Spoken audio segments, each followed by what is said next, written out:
Hi, everybody, and welcome to today's Cosmic Chat with Debbie Sugarbaker.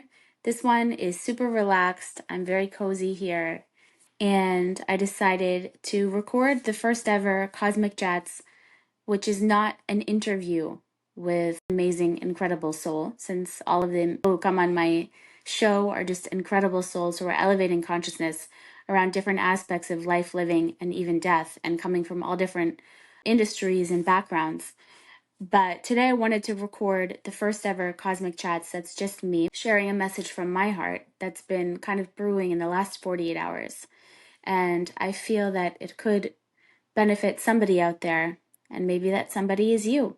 Yesterday evening, before I went to sleep, I was watching live television, which is something that I rarely do, right? But there was a show on there that was about these luxury hotels around the world.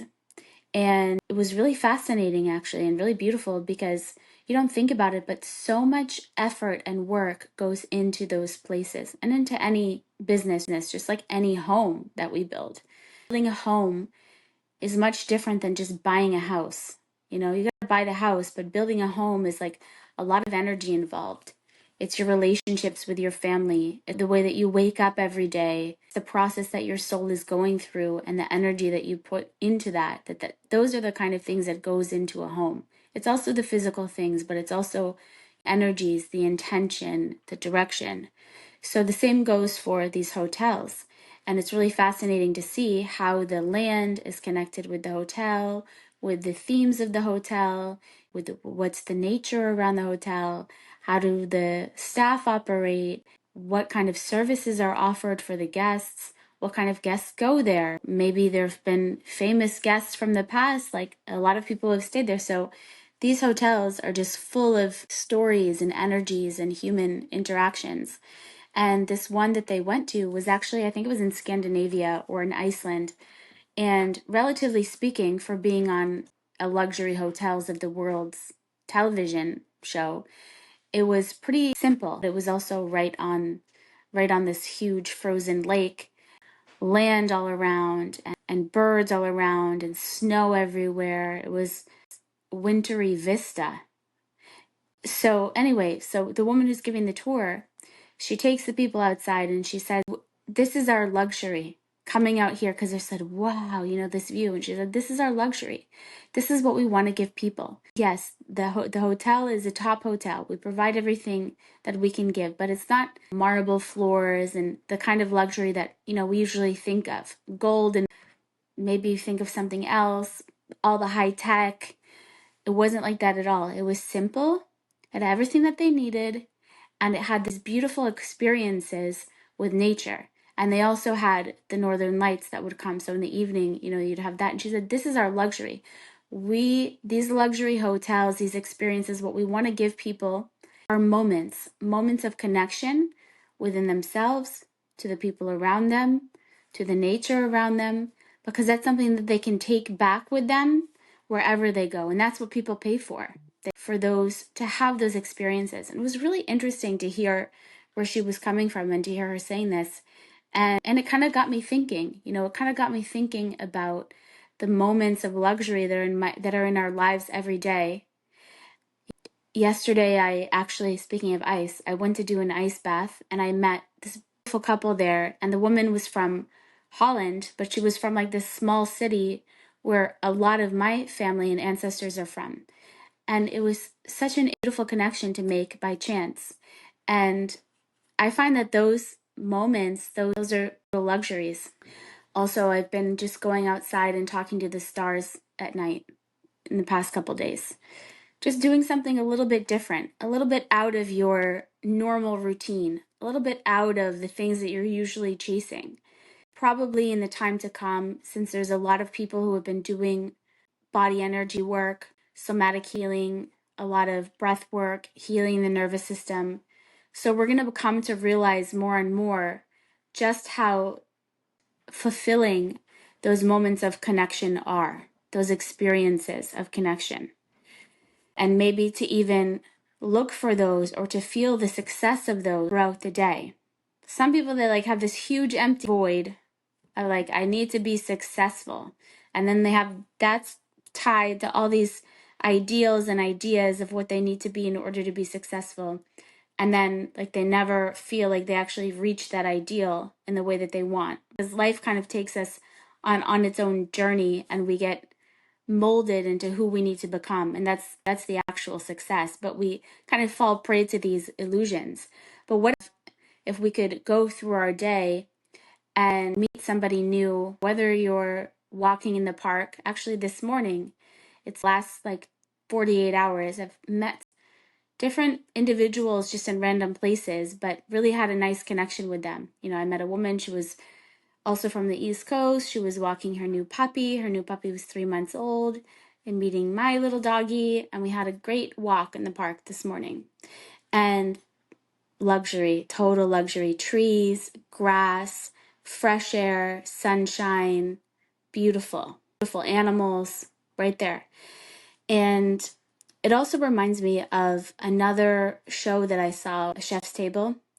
If you've never seen that show, if you're interested in thoughts like these and in just seeing how people evolve through situations and find the art and the creativity in life, you'll enjoy that show, because it's amazing to see how these chefs, they really go through a process to become eventually like these top leaders in their field, in their own restaurant with their own creativity shining through, which is successful because people are able to appreciate the tastes and the flavors and the energy that they put out. So one of these chefs, he was a pizza chef from Kyoto, and he explained that what inspired him to open his restaurant was this ancient practice that the samurais would do. They would go into this little tea house like the day before they would go to battle. So two samurai soldiers, you know, samurai with the samurai swords, they would go into this little space. It's almost like a crawl space, and then you're like in this little tea room.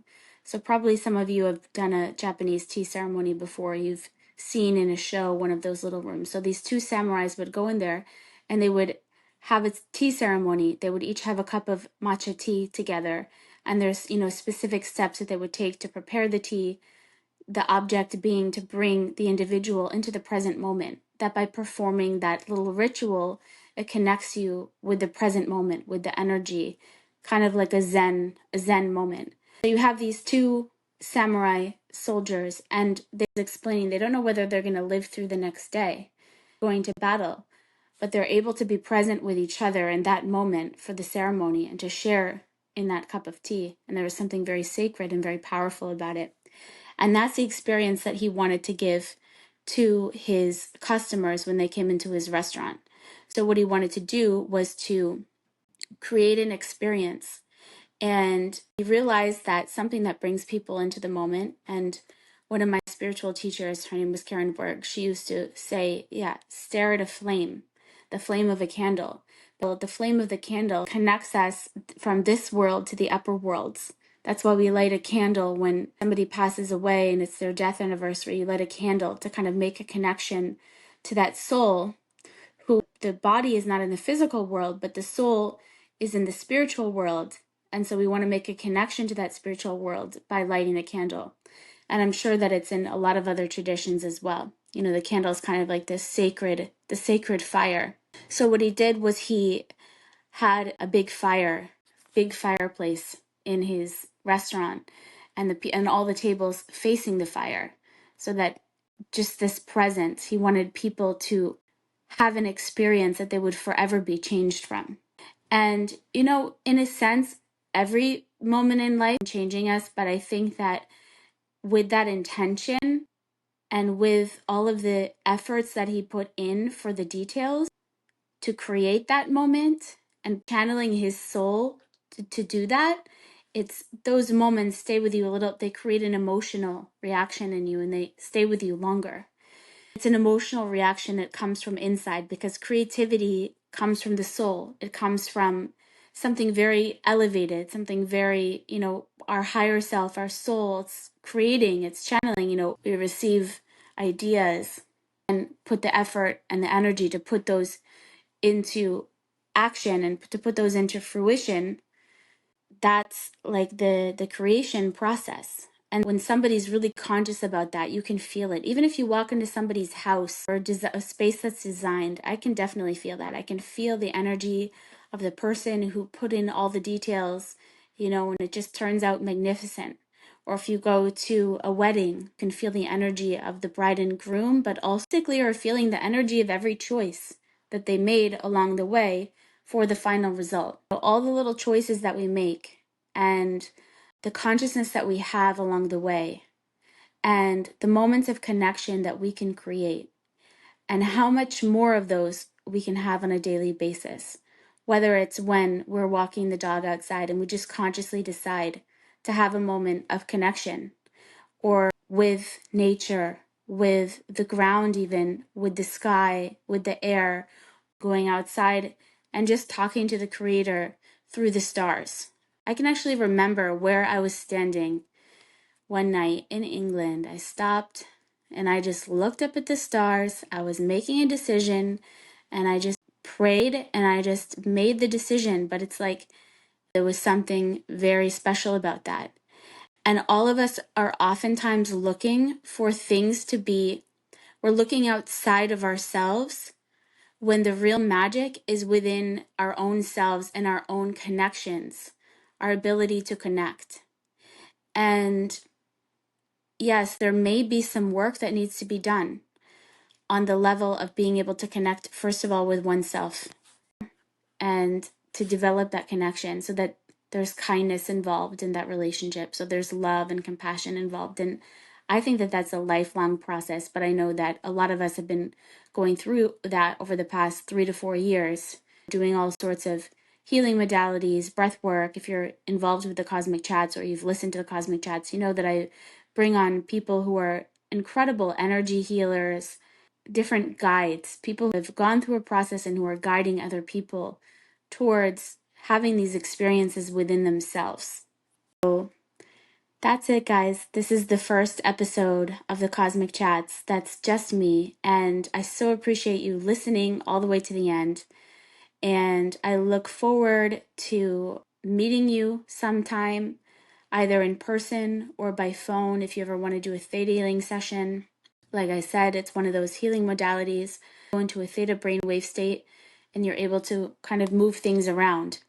Things that have been repressed or suppressed, childhood belief systems that we picked up, belief systems that institutions that we've been in, and the way that those limit us. So theta healing helps us to kind of dig out those weeds and find a more streamlined connection to what is really true for us and to know what's true for us. And that's, like I said, that's a process in itself. And that's probably a process that will unfold in the years to come. So thank you everybody so much for watching again. Wishing you a lot of love and to tread lightly on this path and to tread lightly in your life.